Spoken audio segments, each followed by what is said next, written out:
আসলে আমরা কোরআনের সামনে এখন সাক্ষী রেখে বিয়ে করব, আর আপনারাও সাক্ষী থাকবেন, আপনাদের মাঝেও সাক্ষী রেখে, কোরআনকে সাক্ষী রেখে, আল্লাহকে সাক্ষী রেখে আমরা এখন দুজন মিলে একসাথে কোরআনের উপর হাত রেখে আমরা কবুল বলবো। কি কারণে অনেকেই বলছে যে এই ছেলেটা ভালো না খারাপ, অনেকের কাছেই শুনছি, কিন্তু বুঝতে পারতেছি না যে আমি আদৌ ভুল ডিসিশন নিতেছি নাকি সঠিক ডিসিশন নিতেছি। আপনি সঠিক ভালোটাই নিতেছেন এই কারণে ওরে আমি খাওয়াই, কিন্তু আমি যে কি করবো আল্লাহ জানে। আপনারা আমার ভিডিও দেখেন কম বেশ, কিন্তু ওই আমারটা খায়। এখন জানি না পরবর্তী আমার কি হয়, ওর কোনো কুল কিনারা নাই।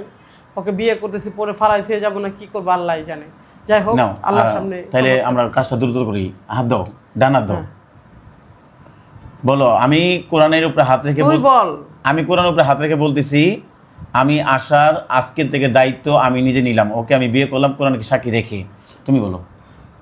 আমিও কোরআনকে সাক্ষী রেখে ওকে বিয়ে করলাম, সে কারণে আমি কোনো সময় ওকে ছেড়ে চলে যাব না, আর বিশেষ করে ও আমাকে ছেড়ে চলে যাবে না, আমি এটা আশা করি। তাইলে তুমি কবুল, আমি কবুল বলতে, আমার তো মনে আগে বলতে হবে কবুল না? আমি জানি না। আচ্ছা জানি না, আমি বলি কবুল কবুল কবুল। তুমি বলো। কবুল কবুল কবুল। আমি শাহিনকে কবুল করলাম।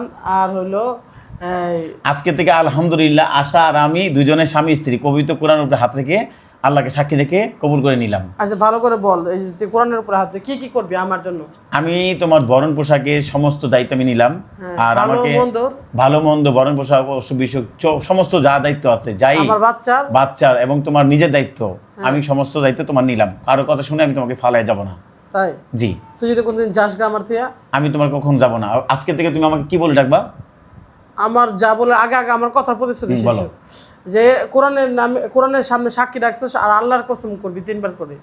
কোরআনের সামনে আল্লাহকে কসম, আল্লাহকে সাক্ষী রেখে বলতেছি, আল্লাহকে সাক্ষী রেখে বলতেছি, আল্লাহকে সাক্ষী রেখে বলতেছি, আমি আজকে থেকে আসার দায়িত্ব নিলাম। আল্লাহকে কখনো আমি অন্য কোনো মেয়ে পেয়ে বা কখনো আমি কোনো ধরনের কথা বলে আমি তাকে কষ্ট দিব না এবং তাকে ছেড়ে যাব না, তার সন্তান সহকারে।